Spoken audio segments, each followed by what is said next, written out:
Certains passés simples se forment à partir du présent, soit dans sa forme générale, soit dans sa forme allongée du pluriel. Dans les deux cas, on peut utiliser la première personne du pluriel comme modèle. D'abord, commençons par la désinence en i. Elle s'applique au verbe en ir du type ouvrir.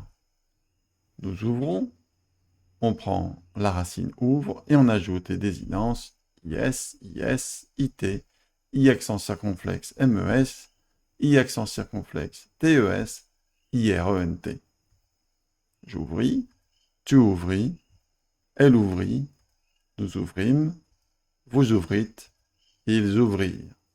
Exemple, la première chaîne de restauration rapide fondée en Europe s'appelle Quick. Elle ouvrit ses portes en Belgique en 1971. Prenons maintenant des verbes du type écrire et aussi décrire ou prescrire. Le poète symboliste Arthur Rimbaud écrivit toute son œuvre entre les âges de 15 et 20 ans. Dans ses poèmes les plus sombres, comme ceux d'une saison en enfer, il décrivit avec force les tourments de son âge et de son époque. Dans une fameuse lettre à son ancien professeur, il prescrivit à tout poète un long, immense et raisonné dérèglement de tous les sens. Voyons maintenant les verbes en huir du type détruire, produire et déduire. En 1755, un tremblement de terre très puissant, suivi d'un raz-de-marée et d'un incendie, détruisit Lisbonne, faisant plus de 50 000 victimes. Cet événement produisit un effet sans précédent sur les discussions entre les philosophes des Lumières. En particulier, Rousseau et Voltaire en déduisirent des enseignements différents. L'univers était-il bienveillant ou bien indifférent? Voyons maintenant les verbes dérivés de joindre, teindre et peindre.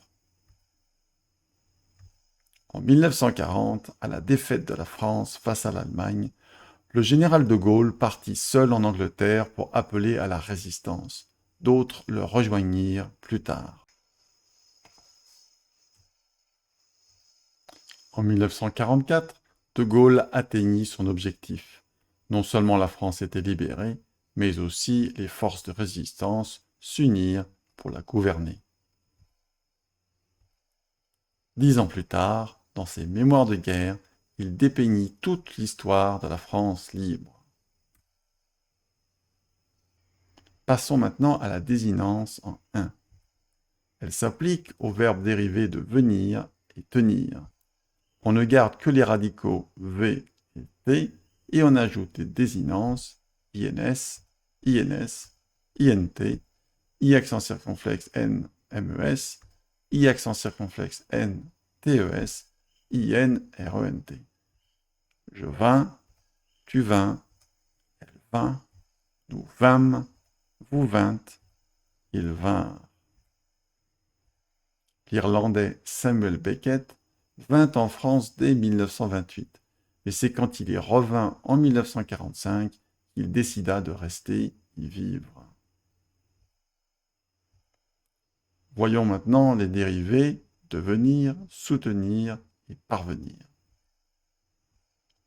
Fils d'un modeste libraire, Jean-François Champollion apprit très jeune à lire et devint professeur d'histoire à l'université à 18 ans.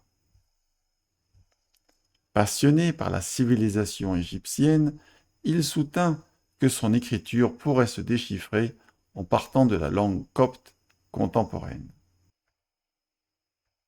Champollion parvint à déchiffrer les hiéroglyphes grâce à la pierre de Rosette.